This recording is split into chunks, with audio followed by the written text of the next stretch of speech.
Hey guys, I'm Anna, and today I'm going to show you how to fix FedEx mobile app not working. So first of all, you need to make sure you're running the latest version of the app. Open up App Store on your device, and then tap on this search icon in the bottom right corner. Then search for the FedEx mobile app. And if you see this update button right next to the app name, simply tap on it to make sure you're running the latest version of the app. But if you still encounter this issue, then you need to clear App Cache. Go to your device settings and then scroll all the way down to General and tap on it. Then tap on iPhone storage. From here, search for the FedEx mobile app and then tap on it.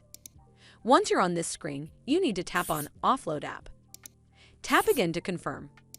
It'll take a bit for processing, and then a Reinstall button will show up. Simply tap on it to reinstall the app. This should fix the issue, but if it doesn't, then you need to completely reinstall the app.